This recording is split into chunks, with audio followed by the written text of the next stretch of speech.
Hello and welcome to the Murloc Podcast. I'm Merle. And I'm Luck. Set sail and low expectations for everything nerd, accompanied by a healthy, albeit shameful, helping to pointless banter, lack of focus, and questionably required knowledge. And more. And more.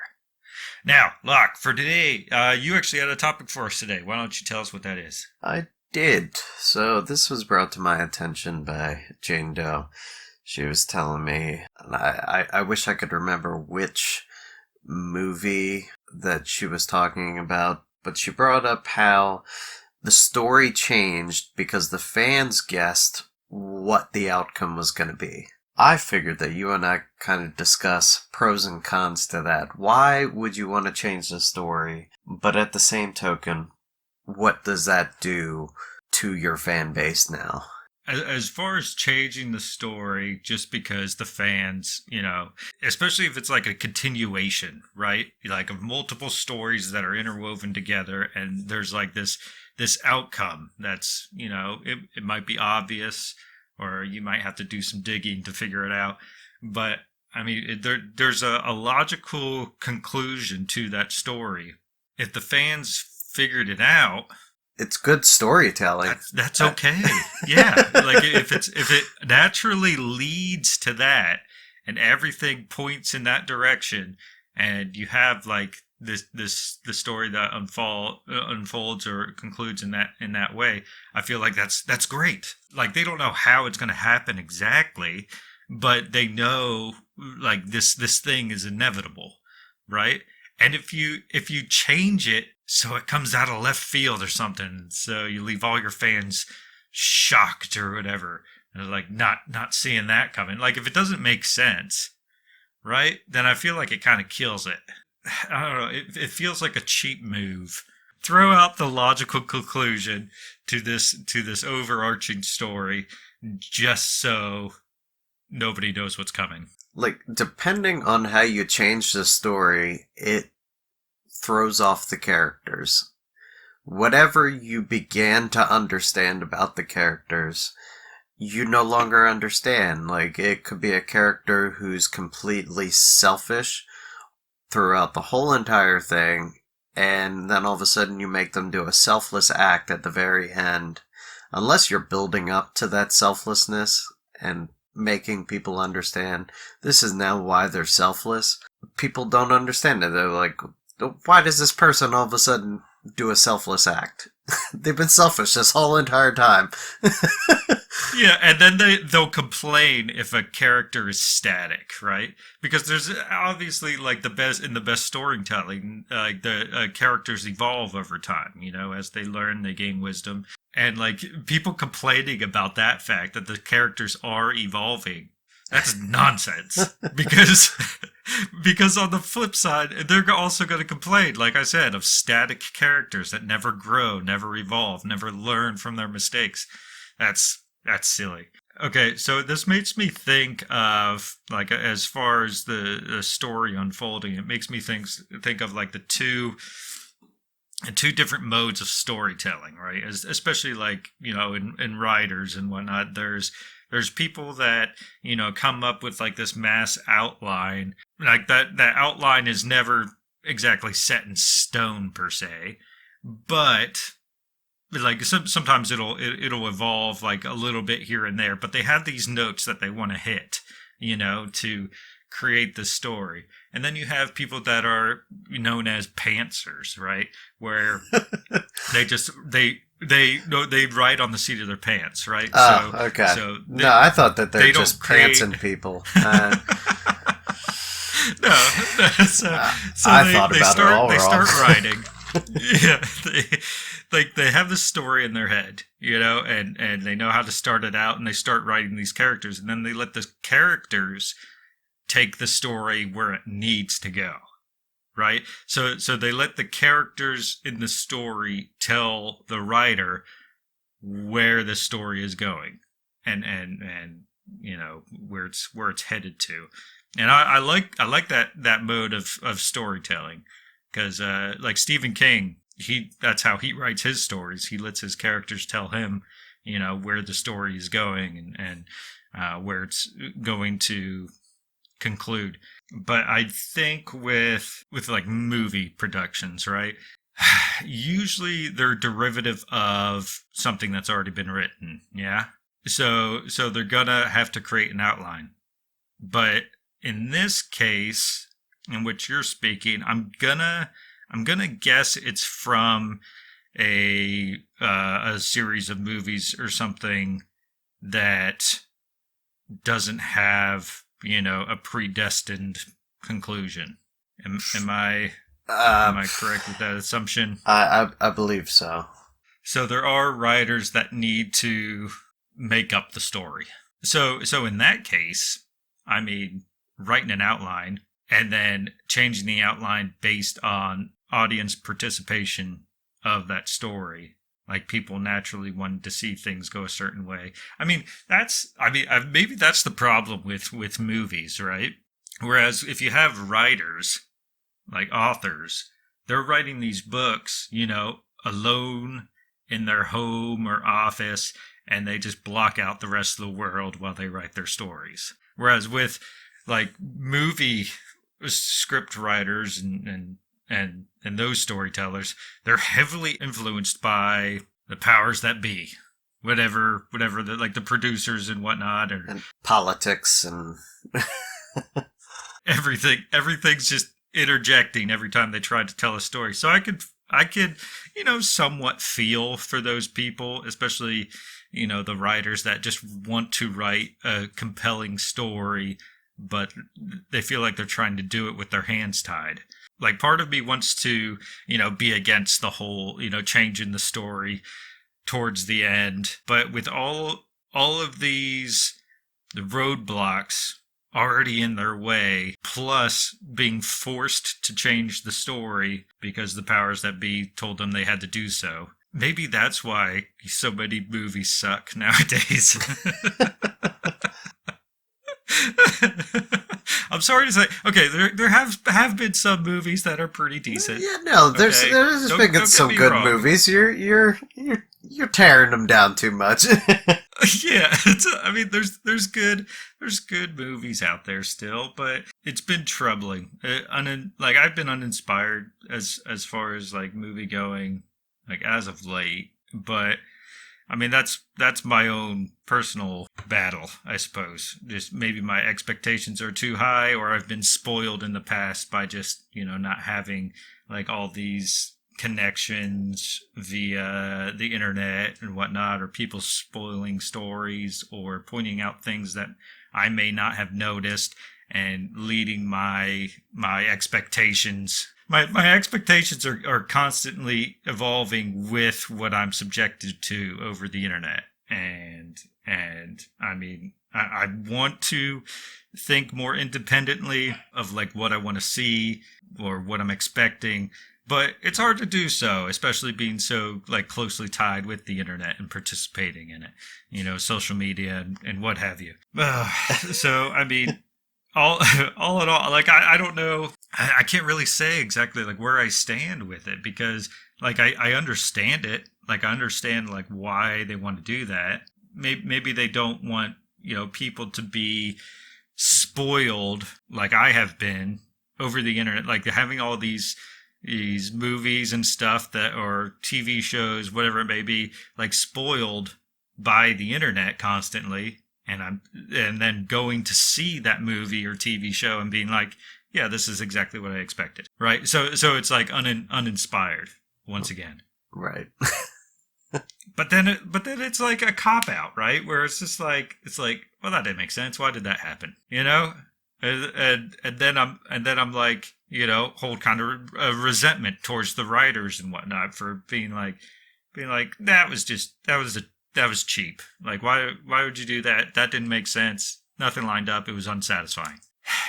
So maybe there's just no way of making people happy. Well, that's maybe true. That's what it is. You can never make everyone happy. It's just impossible to do.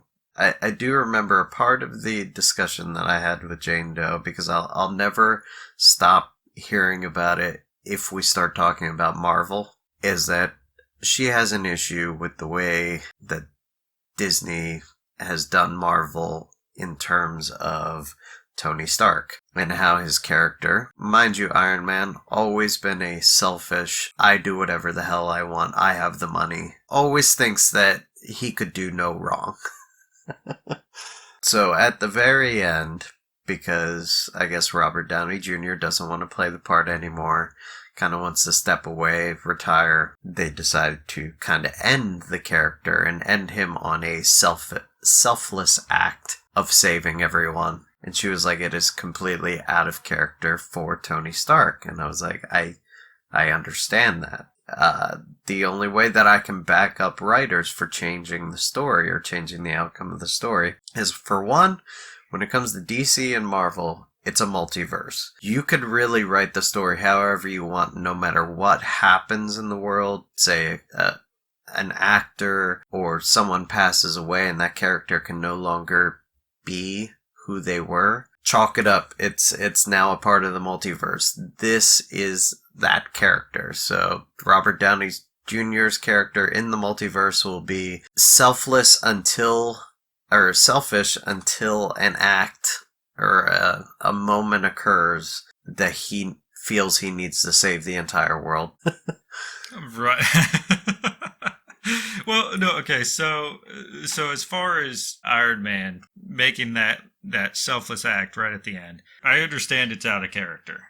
But seeing that total flip, which, like, I mean, over all the stuff that he was subjected to, like, over the course of those last movies, he went through so much, and he knew that his character was evolving, all the way to the end. It wasn't like, a little coin flip right at the end, like, oh, he's good man now. Yeah, he's selfless. Like, you saw the evolution over time, over the course of those two movies. And he did humble himself towards the end, especially like becoming a family man and whatnot, and want to prioritize his family.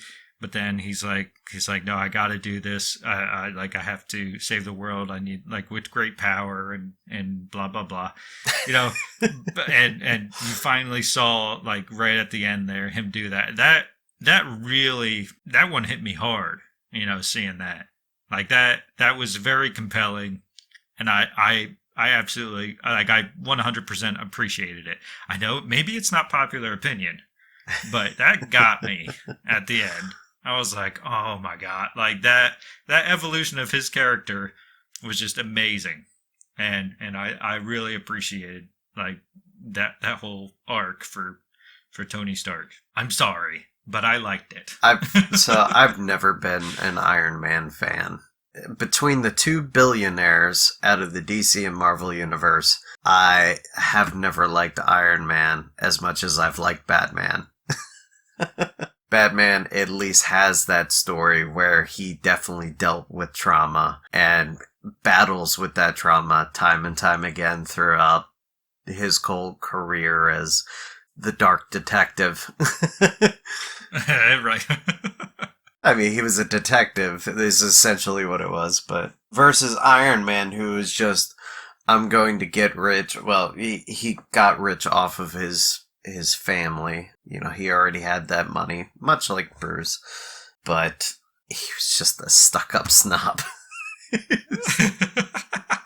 He felt like he could do no wrong.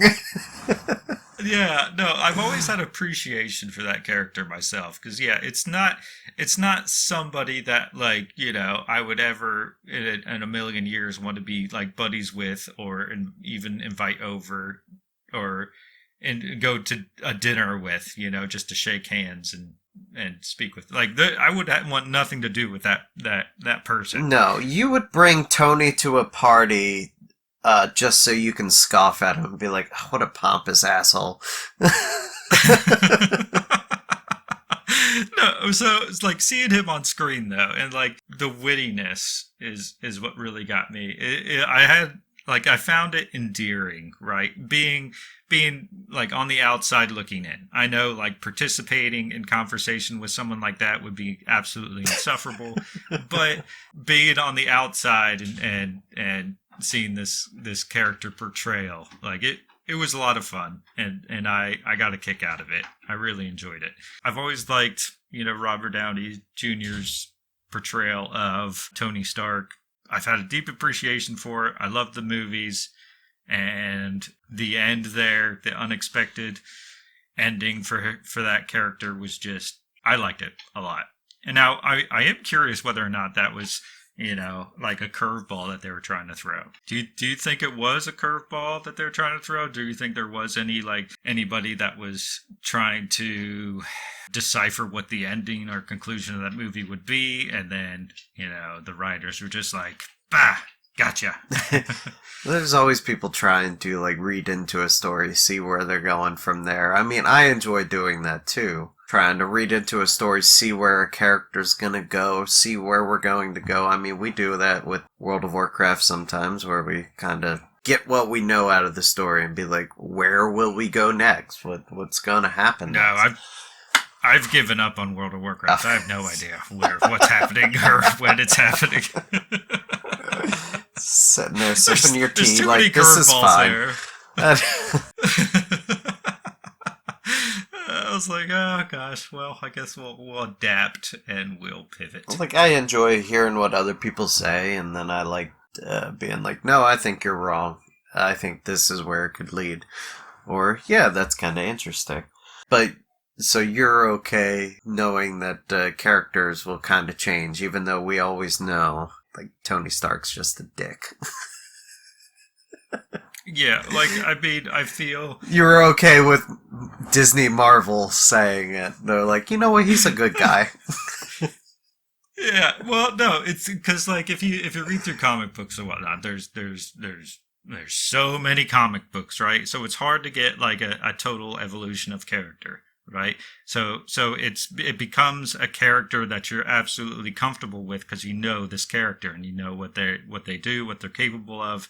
But when it comes to like making a TV series or a movie or something like that, the evolution of a character seems very drastic in comparison, right? Because it's so much, like, it's so little time spent with the character, and so as the character evolves towards the end of the movie, it does seem a lot more drastic, compared to reading through comic books.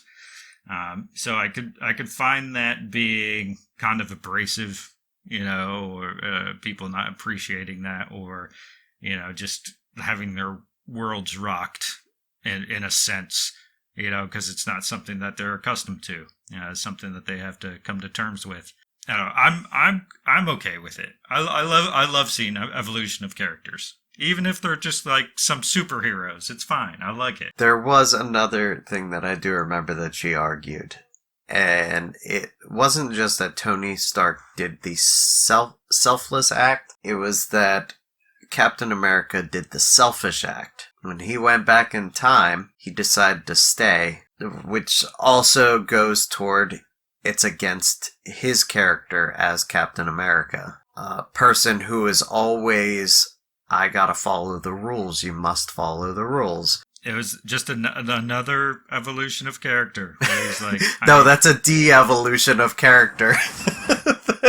No, it's evolving because, like, he's always been, like, doing these selfless acts and whatnot. And he's like, I need to do something for myself. I know I'm a big old hero. Everybody looks up to me. So many people depend on me.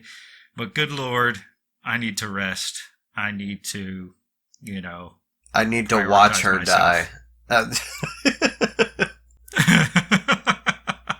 This is essentially what he went back. He went back in time to kind of watch her die. In kind of the most agonizing way. I mean, was he happy? He was content with his decision by the end. Like, he had come to terms with that, which, like, it's the most that any one of us can do, because we're all capable of selfish acts, but it's for our own sanity, and we gotta learn to forgive ourselves. I do agree that it is a change of characters for both of those characters, which is just being chalked up in my head as Disney's Marvel multiverse. Yeah. Where Tony and Captain just swap roles. Yeah, yeah. Are they my favorite characters? No, they're not. They're really not. Right. I found it much more compelling, storytelling, just to know, like that little flip flop, realizing that little flip flop. I found it much more compelling and, able to empathize with those characters, and I appreciated it. Don't tell Jane Doe that I said any of this, and don't show her this episode, Right. because she'll go at me. So, I guess this just isn't getting aired. Yeah, no, we'll hide this one. So much for that. Chalk it up, put it in the archives. Yeah, archive it. Merlin Locke Archives. Thank you for joining us on the Merlin Locke podcast. If you enjoyed this banter, please consider becoming a patron by going to patreon.com/merlandlocke or simply follow the link in the description. Thank you.